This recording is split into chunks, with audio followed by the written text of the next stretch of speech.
Hey, so today we've got Thomas from the Burn Box, FD Collectors Club, Thin Line Box on the podcast. And we want to look through kind of his history, where he's come from, successes, obstacles he's faced as a subscription first entrepreneur. So we're gonna jump right in. Thomas, thanks and welcome this morning. Appreciate your time. Thanks for Oh, having me. Thanks for having me. yep. Cool, cool. All good.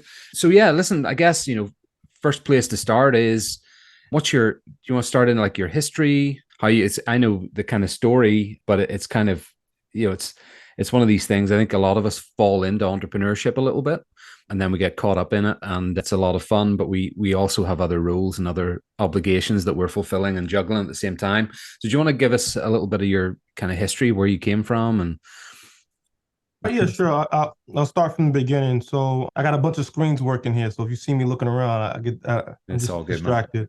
But when I was in high school, I kind of always knew I wanted to be a business owner.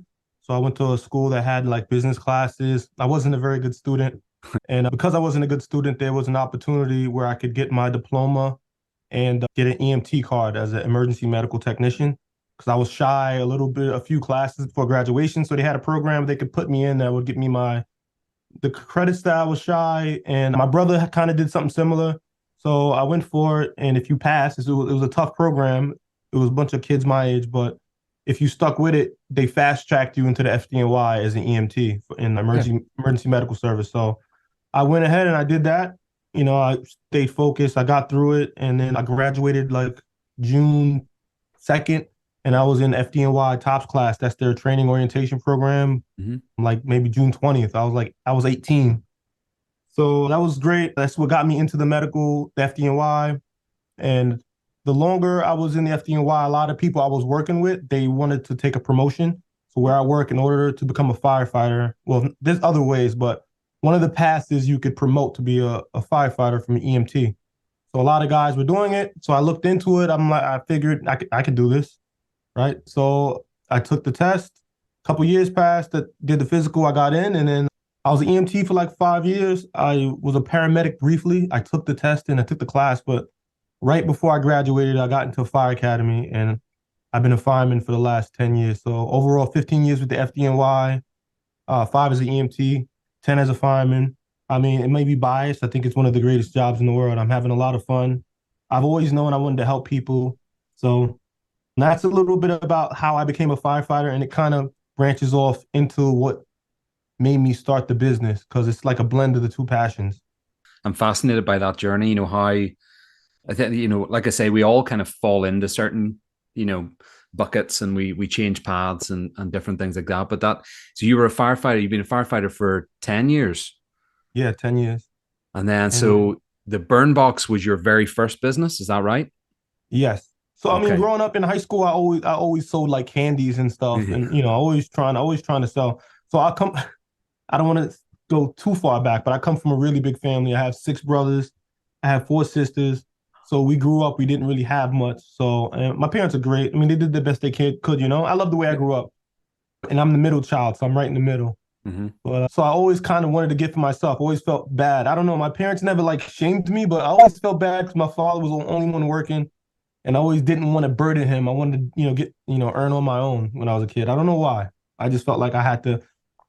I wanted him to focus on everyone else, and I'll take care of myself. I guess I didn't know that at the time, but looking back, that's what it seems like. So I always wanted to sell stuff and get into business, and I know for a fact I always wanted to help people. So that's kind of a little bit about me. Fast forward, I become an EMT, paramedic, and then a firefighter. I get to my firehouse, and you can ask any fireman. Almost every firefighter has like two or three jobs. They're working here, they're doing that, doing concrete.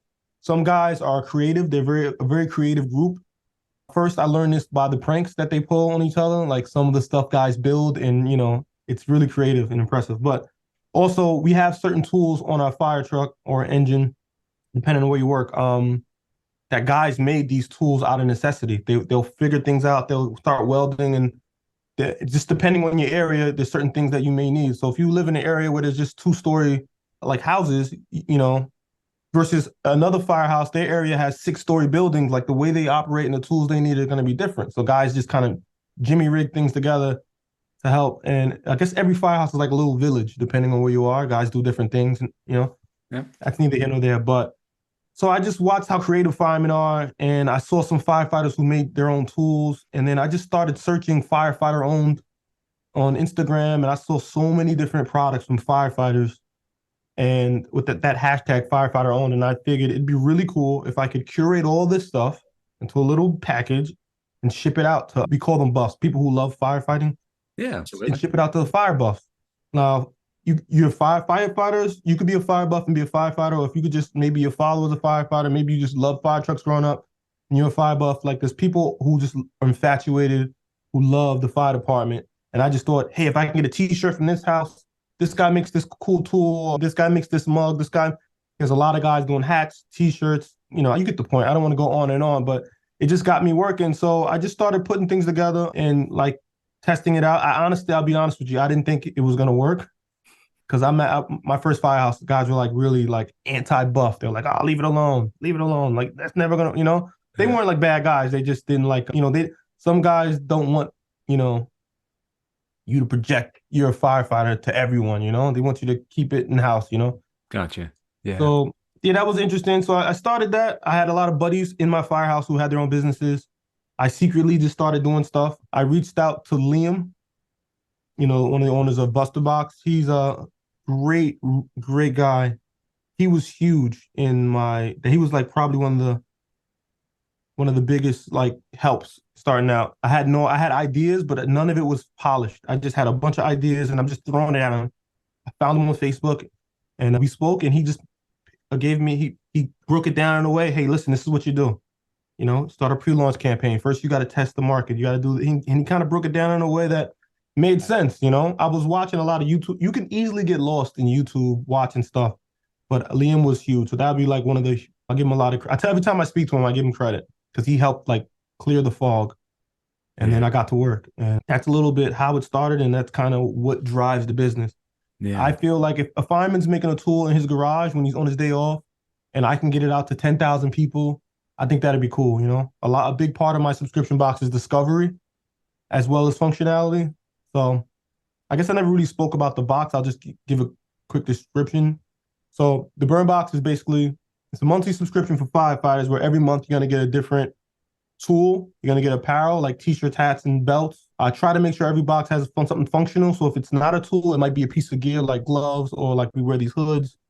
So something you could use. Every month you're gonna get something you could use that day, when you're riding the rig. So that was the goal. And it's about providing discovery. Maybe this guy in Canada makes this thing that you never heard of, and it could be good for your area, your district. So a lot of people tell me all the time, "Oh, I would have never heard of this before." You know, Yeah. Apparel's good because like us firefighters, when we go on vacations, we visit the firehouse wherever you go, and we try to buy a t-shirt. So part of me is like, hey, maybe I could just get shirts from all over. It's good for the firehouse. It puts money in that firehouse, the commissary, so they could buy stuff and then like gym equipment and stuff like that, and it helps people get what they want. So that's kind Yeah. of what drives the business. That what keeps me going. It's a lot of work finding all the products, but Yeah. I can't imagine having to source that diverse a range of products and try and keep it, predominantly, of course, firefighter owned, and trying to bring in lots of different things for variety to keep people on board. But that's so cool that you should say, I think a lot of entrepreneurs have that initial fog that you mentioned. You've got ideas, but to actually formulate it, put it into like a framework and move forward consistently with it to a launch and then scale and grow and make it better and continue to refine is it's actually it's a skill. So if you I've done a lot of times, and guys like Liam, it's perfect that you could get in to talk with somebody like that who can sort of distill down all the different ideas and things that you've got and say, like, here's a path to launch and this is what the next step, and don't be afraid to do this. It's sort of, I'm sure it gave you a lot of confidence to launch. And I take me back a little bit. That was, am I right in thinking that was around 2020? yeah. Well, another thing is I had the business idea for like 2 years and I just didn't do it. So I procrastinated a lot. I give a lot of entrepreneurs credit. Taking that leap it's a big thing. Maybe I don't know, I could run in burning buildings, but starting a business is weird, right? But it was just I guess it's the fear of failure. Yeah. So it was really tough to take the leap. And finally, the stars aligned. I saw another brand kind of pop up, and it triggered me because I, I I wasn't sure. I was unsure of myself. I didn't think people wanted. Then I see somebody actually do it. Then I'm like, well, number one, I think I could do it much better. And two, Hmm. it was just confirmation. I'm like, you know what? Before this guy gains any steam, I'm just gonna go. And Love I it. just put the pedal to the floor, and I just went all in at that point. I love it. I love it. And that, I hear that a lot from working with clients all over the place, and I experience it myself, like that idea of you've got this concept and it's maybe 2 years in gestation. You're thinking about, I should do that, but, not taking that leap. I was speaking with a client this week and she was saying the same thing. She was like, I'm kind of scared to launch, but I just saw something that somebody else is doing that is kind of similar to what I'm doing. But again, I feel I can do it better. But I really now know I need to launch now. I need to get this to market and, test the market, do the pre-launch, get the beta out, start to just get it rolling. And I think that is probably the biggest hurdle that most entrepreneurs don't do. But I know, I mean, personally, from working with you over the last year or so, I know that that skill, that thing, the obstacle that's hard to take that leap, you're getting, that skill to do it again, again, again. So talk to me a little bit about some of the other developments. So Burnbox kind of launched 2020 and just At the end of 2019, yeah. like September 2019. Okay, cool. So I was like right at the cusp of COVID, as much like one of my subscription businesses too. And what was before, I suppose, before we go on to the other businesses that you're launching and the next steps and all the different things you want to do, what was if you look at like the launch and then the growth, because that's 3.5 years really. What's that kind of process been like? Man, so I'll be 100% honest, and maybe it's not good. I'm not trying to talk bad about myself or anything. I'm a firefighter. I'm just like a jeans and t-shirt regular guy. Like I don't know. I didn't know anything about anything really. So every step of the way was hard for me because you don't like starting a business. It's like you're blindfolded, and every step you take, you don't know if the ground's in front of you. Like you don't Mhm. know if every decision you make, you don't know it could be really good or really bad. But not making the decision is a decision as well. So, like you said, as you grow, you figure these things out. But a big problem for me was everything. Oh, everything. As you know, we've been working for a year. It takes me, I'm sure, twice as long to figure out the technological side or trying to figure out which payment process. Like every single step was so just trying to educate yourself. It was overwhelming for me. But I guess just break it down and step by step, and you just got to figure it out. But that was a challenge, just growing, learning it all. I use is the platform I use. I don't know, can I plug them in? Absolutely. Yeah, yeah, yeah. Yeah, I use Subly. It's huge because a lot of the work is done, so which was good. So I just gotta, get the email, create an email campaign. I'm sorry, the words are leaving me, but let's say I get MailChimp, plug it in. I'll get Stripe, plug it in. And it kind of made it easier versus having to, because you could do it all yourself. You could build it all out yourself, but Yep. Yep. It's a, um it's a nightmare of moving parts that you really don't need that headache as an entrepreneur. So I totally agree. I'm a Subly expert. So that's where a lot of my clients come from, or we migrate from like a WordPress or a Wix or, whatever else they're using out there. So no, that's totally cool to mention that. And I'm a big fan of the platform. I use it for all of my subscription businesses and of course almost all client businesses as well. So I love that streamlined approach as well, where it's not, and they say it themselves, plug-in soup.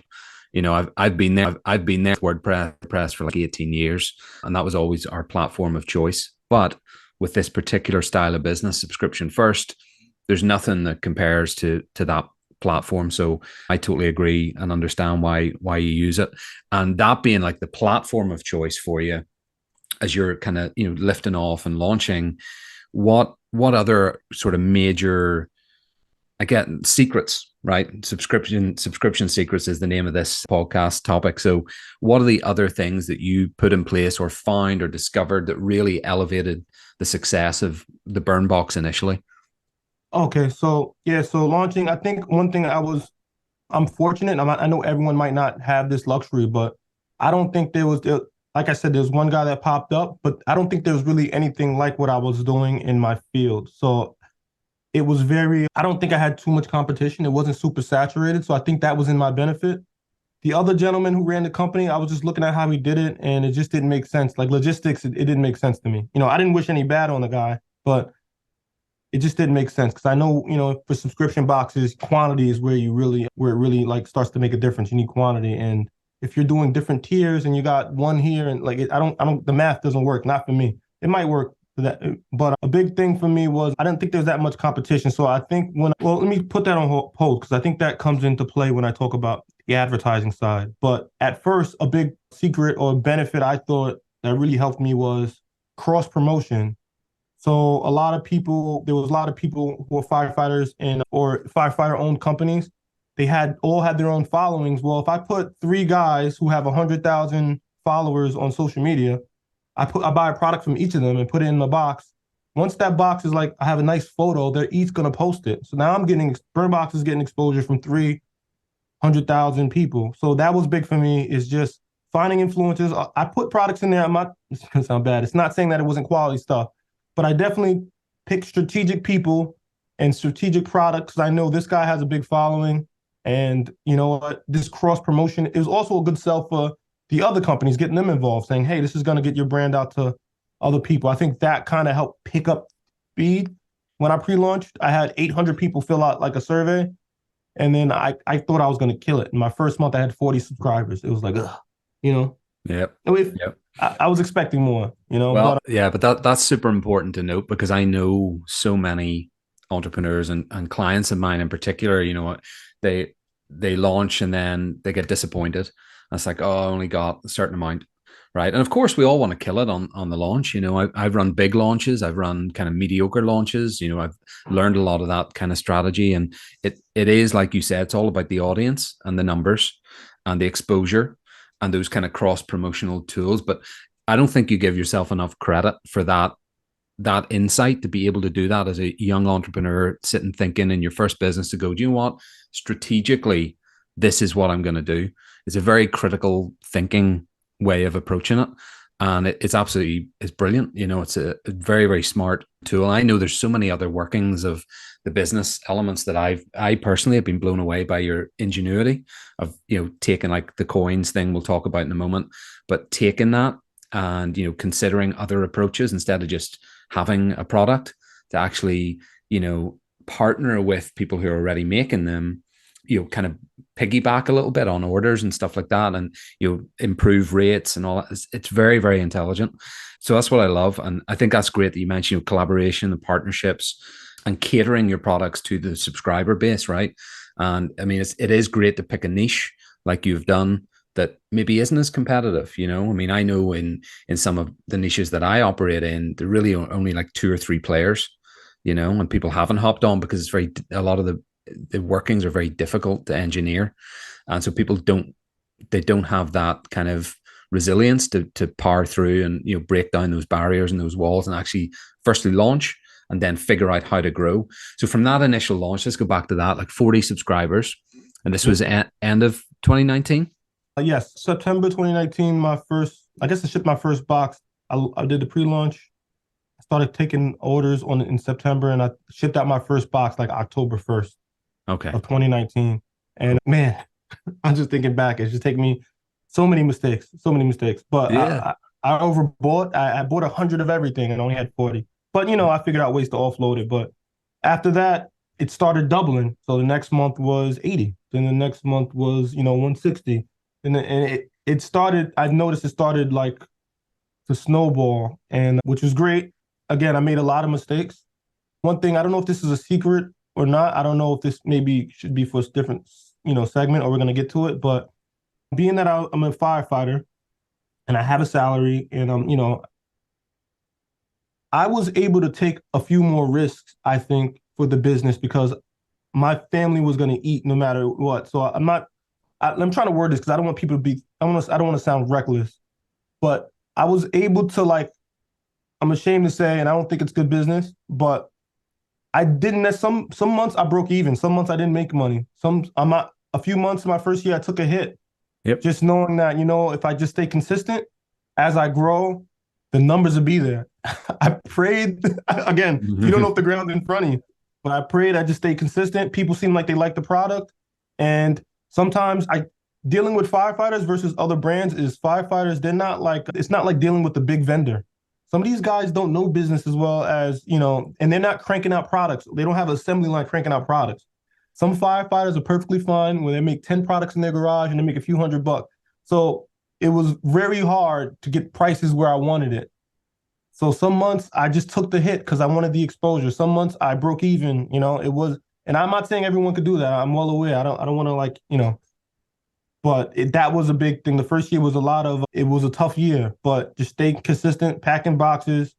I think that was huge for growth as well. I think if I had to give a tip to entrepreneurs getting into subscription boxes, you know, you got to think long term. You got to think long term because it may not when you first start out. It may seem like kind of like daunting. You may feel like, oh man, but you got to stay consistent and push. And obviously that has to be paired with strategy and planning because you could easily you don't want to just you could easily throw money in the garbage.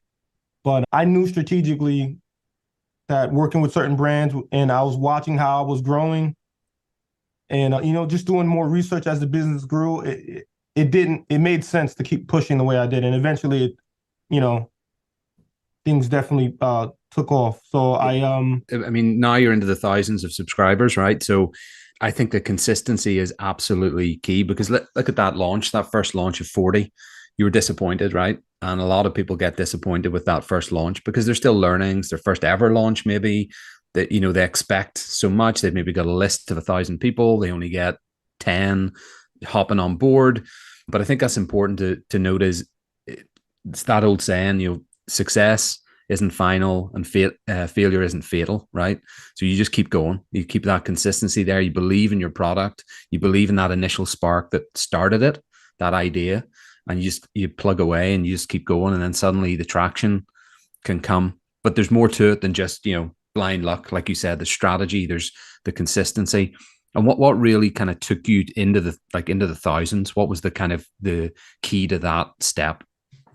So what took me to the thousands was I think I got to 700 subscribers just with cross promotion and just Facebook posts and just organic. And what took me from 700 to 1,000 was harbor marketing. Now, again, Liam has a program which is great, and I got involved in it. But the problem I had, and I'm sure a lot of other people have, is I'm still working. I was still working in the firehouse, and it got to the point where I had to make a decision whether do I want to keep trying to learn this learning curve and or should I just pay somebody? And at the moment I was packing, I didn't have a fulfillment center at the time. I was still packing my own boxes, which Oh, was fun. But my 700. wife she wanted her living room back. The kids kept putting like toys in every box. It was getting out of control. So I was just at a point where I was like, I listened to a podcast. I think it might have been Eric Music. He had a podcast. I'm not sure if he still does it, but I found Harbor Marketing. I gave him a call. They gave me like a results action plan. We looked it over, and at that point, I'm wearing all the hats. And I just said, you know what? Maybe I should just offload this one thing. And again, once they started running ads, I went from like 700 to 1,200 like that. And then at that same time, I found a fulfillment center, and then things started really going. So I Yeah. would say harbor marketing was good. It was huge. Can you do your own marketing? Yes. But at the time, it's just me. I'm still working in the firehouse. I still got to, do the whole husband, father thing. So it was a lot. And I Yeah. made the call at that time to, outsource that. And Yeah. they did good. I Yeah. was Steve. very surprised. Yeah, we're gonna have actually Steve on one of these sessions as well because that's what I want to gain from these sessions is that perspective in different areas. It's not just you don't just own a business and it's suddenly successful. There's a whole process. There's the like you say the fulfillment, the logistics, the marketing, the ads, traffic coming in, the conversion strategies. You got your site. You've got continuing to source products. Consistently as well. There's so many moving parts. So I think that's awesome. And I know from experience with ad companies, they're not all they're cracked up to be. So when I see it work, there's a skill there as well. It's like a perspective thing. So like I do my, the website stuff and the conversion and the user flow, and that's my skill. And then guys like Steve, that stuff, even to me, I've been doing marketing for 18 years nearly. Even to me, that kind of stuff is a little bit scary. It's like, that's not my forte. And it's kind of like, it's a little bit voodoo, like, the way things work and it's a skill unto itself. So I think that's awesome that you were able to kind of leverage that and then scale up. And now, of course, it's just continuing to go month on month. Tell me to go back, because this is us, we've launched and you've been disappointed in the launch, and then you grow, you scale, you get the ads involved. That really takes you to that next level. At that stage, what are the obstacles you're facing? What are the big things, the big hurdles? So at that stage, it's now you got, so now here's where it doesn't stop growing. Like, how can let me try to think of an analogy. Don't laugh. It's like having a kid, right? You have a baby and you have to deal with the problems of the baby. Obviously, the baby can't take care of itself. Then, as you know, now the baby's 5 years old. You don't have those problems that you had when they were an infant, but you got 5-year-old problems. Like, you still got problems. You just got a different type of problem. So what I say now is, I got fulfillment. Now I got marketing. Now my numbers aren't making sense. Now I have to pay these people. So now I got to rework my numbers, rework my margins. I'm sorry. I'm getting triggered just thinking back of the stress. Obviously you don't know what you don't know. Yeah.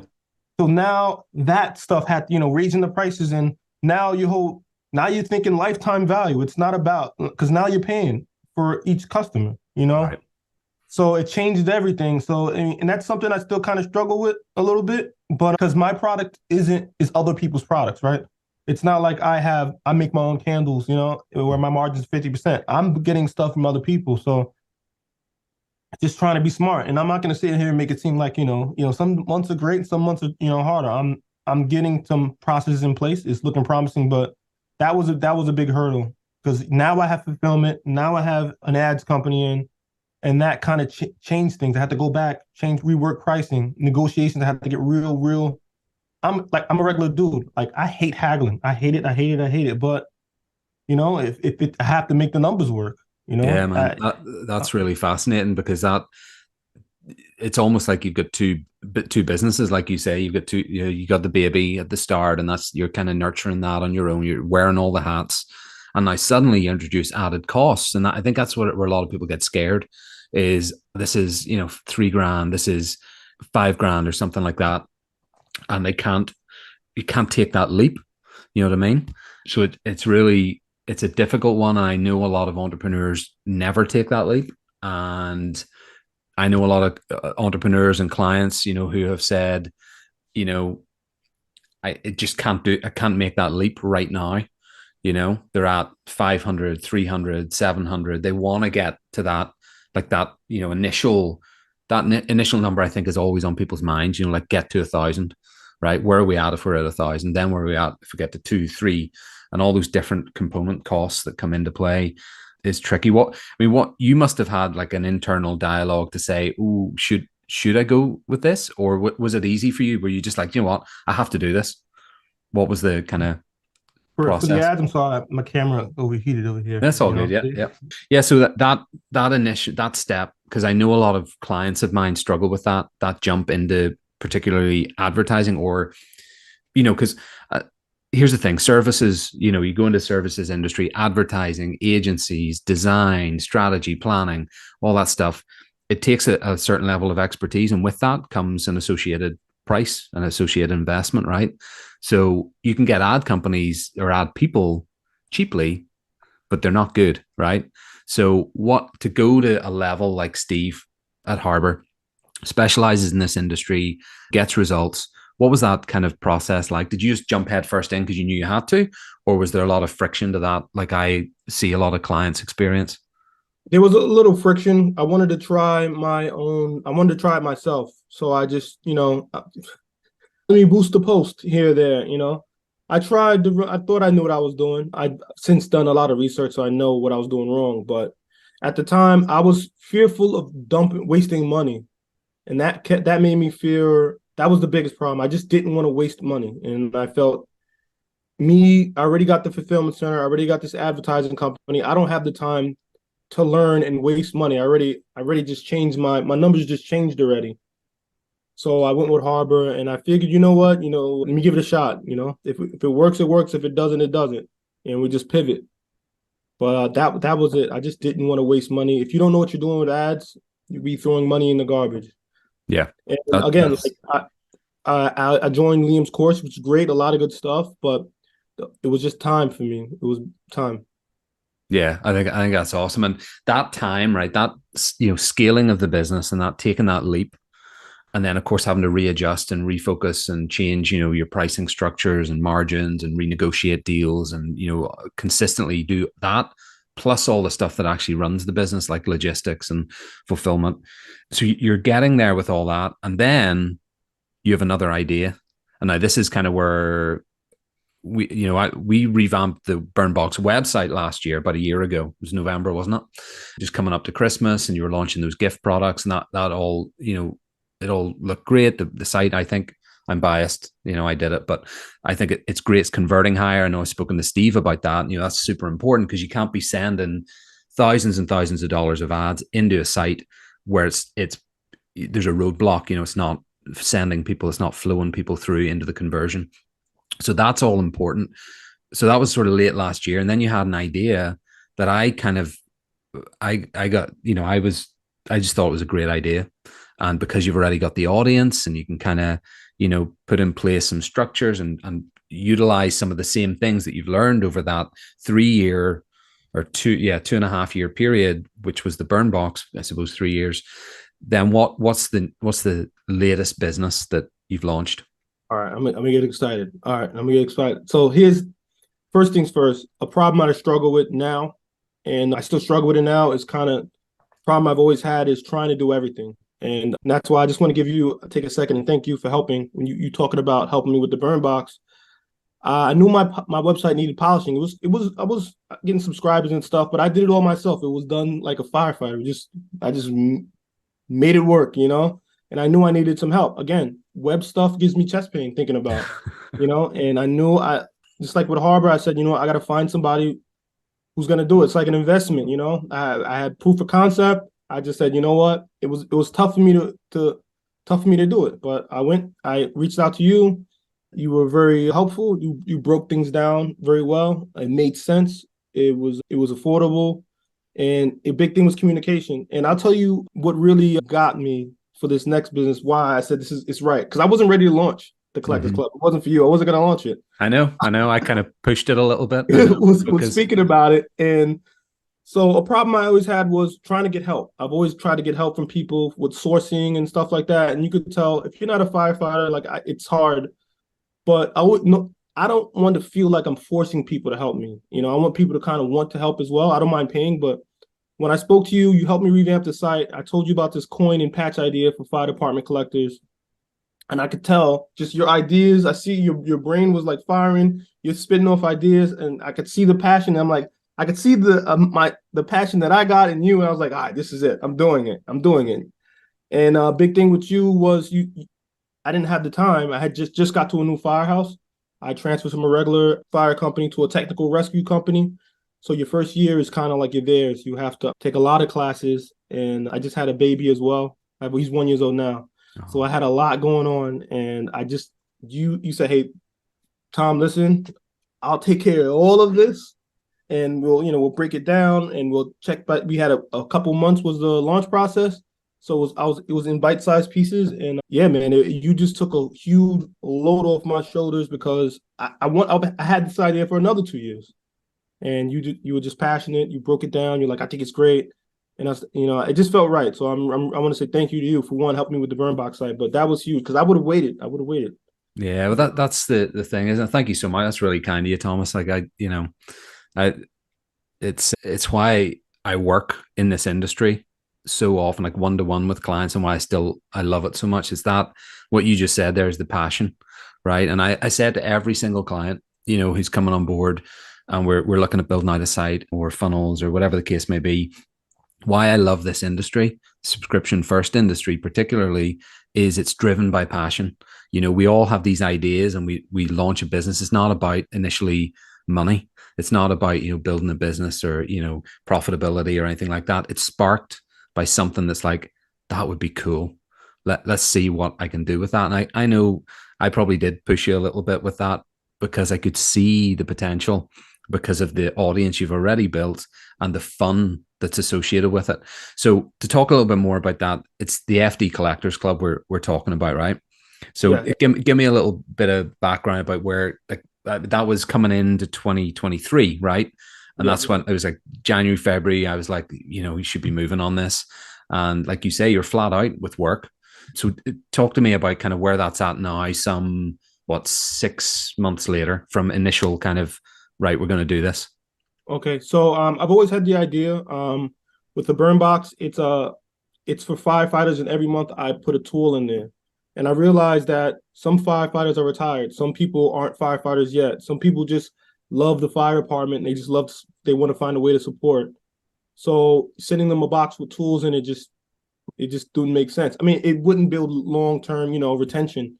They'd get tired of getting stuff they're not going to use. So I also, when I joined the fire academy, we at graduation we all got these challenge coins, and it's like a big military thing. It's supposed to symbolize like an event or something like a unit or something special. People get challenge coins made. So firefighters do it, cops do it, military they do it.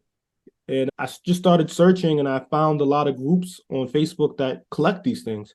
Even at my firehouse now, people will come and they'll buy T-shirts and they'll buy coins and they'll buy patches from the firehouse. It's good because like in the firehouse, we buy coffee, gym equipment, TVs and stuff. Like that stuff we kind of like pay for ourselves. But when people come and buy shirts and patches and stuff, it helps support the house. So I'm in these groups, and I've noticed that there's thousands of people in these groups, thousands of people who collect. And like for me, I said earlier, I go on vacation, I'll go to a firehouse and try to grab a shirt. I figured it'd be really cool if I could find a way I'll be the legwork. I'll reach out to these departments. I'm already speaking to firefighters with the burn box. Almost 2,200 subscribers.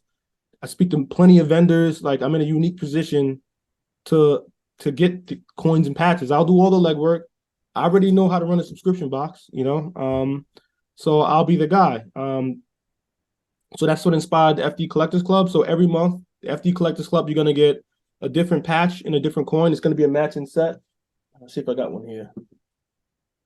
All right, this is for my firehouse right here. A different patch and coin from a different firehouse. It helps the fire department, the firehouse itself. It helps, give them money for whatever they need. I also do the legwork for the different collectors out there, and I think it's a win-win. I think I'm in a unique position to do this because I'm already speaking with thousands of firefighters every day. Yeah, and this launch was a lot different because I wasn't starting from scratch.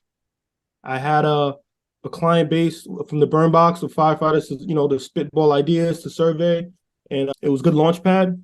I had you, which is huge, to help me actually plan it all out because I was just working so much. And I think first month, I think it was 160 subscribers, and I think we're well on our way to 600 now. Yeah. So it's only been a few months. It's going. We're still working out the kinks, but it looks very promising. It's good. And I don't know. This is like, I'm not a financial guru or anything, but if you want to get into Airbnb and renting houses and stuff, you got to save up a lot of money, put a down payment. You got to get approved, get tenants, do renovations, or you could do a really smart launch, do a smart pre-launch, start a subscription box, and you'll be cash flowing just as much. I mean, maybe I don't know. Can I say that? Does that make sense? Yeah, well, Makes sense to absolutely. me. That's the beauty of what we I do, got the right? bug, man. I got the Yeah, bug. I I know. can do it.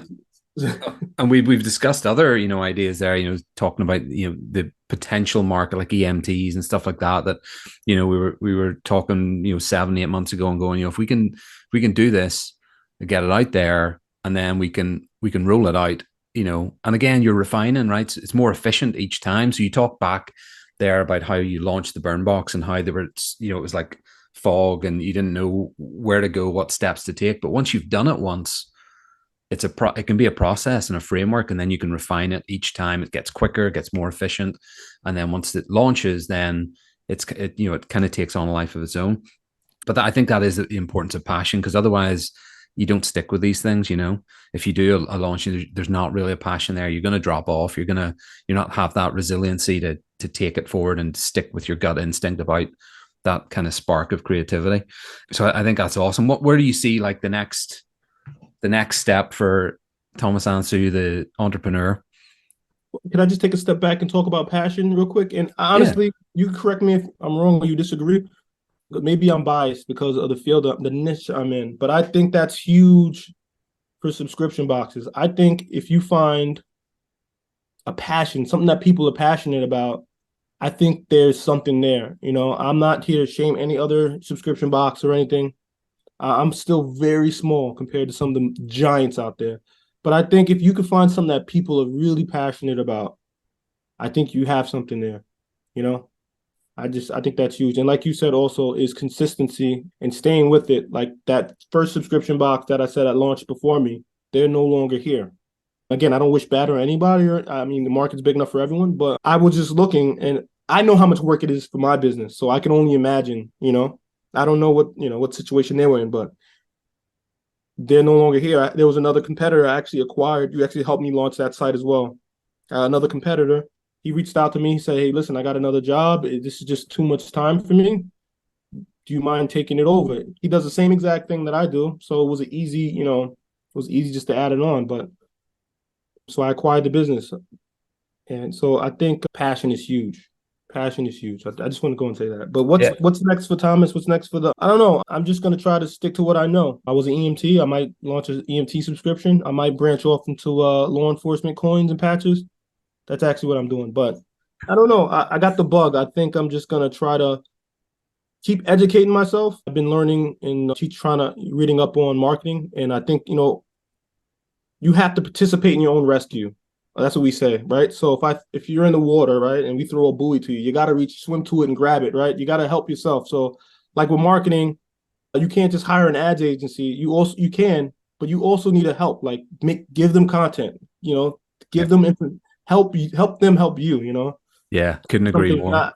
Couldn't I agree still more. struggle with that a bit. Just staying on top of sending content, but you got to participate in your own rescue and just learning how the marketing works. I think it makes it better for me to gear content. Yeah. Well, Uh, do you remember us? We were chatting there a couple of weeks ago and we were talking about this. And, I said, it's good to know enough that you're dangerous with it, right? So when I'm working with development teams, I don't do development. I don't have the patience for it. Or the skill. Over the last 18 years, I've always had a team that does the development areas for me and for the agency. But I know enough that I can say, you're not telling me the full picture here, or what you think isn't possible actually is. Let's figure it out. I think those types of things, and that's why, like with your marketing understanding and that consistent learning is really important. Because when we're talking, you get it, you understand the things that over the last 3 years, 3.5 years you've learned, and then hopefully I brought some ideas and concepts and new ways of working as well, and you're like a sponge. You're taking it all on board and refining, improving. So it's incredible kind of to watch that, and that's really exciting for the next steps and what you're doing, coming into these kind of other industries where you have a passion. So let's wrap up, Thomas, and say, well, first of all, I want to thank you for being here. This is an incredible session. I'm really excited because you're actually the inaugural session for this Subscription Secrets podcast. So I'm excited because I love working with you. I love the sites we're doing. I love the concept. Subscription first is that passion element for me as well. So let's wrap up and say closing remarks, I suppose, because there's going to be entrepreneurs watching this who are scared to launch their first box, their first business. They've got that fog in their mind. They don't know what step to take next. They're maybe at 700 subscribers. They want to get to 1,000, and they're scared about that leap. And there's that overwhelm that comes into play for all of us entrepreneurs, that we just get a little bit more resilient each time we break down a wall, right? So what would you say, like parting advice to people in those positions? They're either starting or they're looking to take that next leap, and that scalability. yeah. So a big thing for me when I was starting was I kept asking myself, what would it feel like if I was able to pull this off, And so that's what kind of drove me, because not making a decision is a decision. So I had to it was scary, but I think once you take the leap and you start watching that baby grow, like your business grow, it's very satisfying. Now, I'm not gonna lie to you, it's gonna be stressful. It ain't gonna be easy, but as soon as you get to the top of the hill, man, it's beautiful once you get to the top of the hill. So it's just keep pushing. So I think a lot of people give up. Obviously, if it makes sense, if your numbers aren't working, it's good. It's good. You don't want to just throw money in the garbage, but I think consistency, letting go of fear is huge. A big problem I still struggle with today is letting go of the steering wheel and getting help. Just getting help, sharing the load from time to time. I have this horrible problem where I want to do everything, and it's just then I do a poor job at a bunch of things versus where I could just stay focused on my strong suits and outsource that. If you can get a team, I recommend it. That's something I need to do in the future. I'm gonna do is I'm gonna start trying to get systems in place, and because I'm gonna launch a bunch of more subscription boxes. But I think if I had to give advice, just take the leap because it's very rewarding. Just understand it's delayed gratification. Understand it's gonna take time. Trust the process. Stay consistent, and try to work on something that has a passion, a strong passion, that something that people are really passionate about. I think those three things are all a good recipe for like a successful subscription box. Totally, man. Yeah, I totally agree. I love it. I think that envisioning, what would it be if I pull this off? I love that concept. Sitting and thinking, actually, what could seeing it and then just sticking with the process, like you said, and making it a reality over time, just being consistent. Cliched as it may sound, you fail fast and fail forward, right? Yep. So you're learning constantly. You're always taking things on board. You're trying new strategies, new concepts, experimentation. I think that's the beauty of being an entrepreneur is you get, like you said, right at the start of this, you said, you made a ton of mistakes. You maybe took some risks. There's always going to be that element to it, maybe overbuy stock for a better deal or, try a different approach to advertising or viral stuff, what's going on.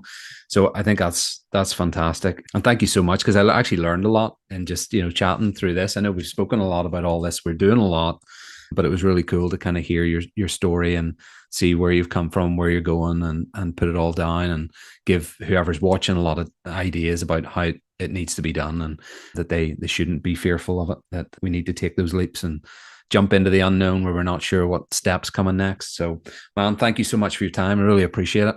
Thanks for having me. Thanks for having me. I don't do podcasts often, and because I'm a firefighter. Like you don't know how hard it was for me not to curse and Oh, feel free, feel free. language. It's just being in the firehouse has ruined me. But it's just thanks and thank you for all the help, man. A lot of the stuff wouldn't be possible if I didn't have somebody like you in my corner. So thank you. I love it. I love it, man. So yeah, thank you, and we'll see you in the next one.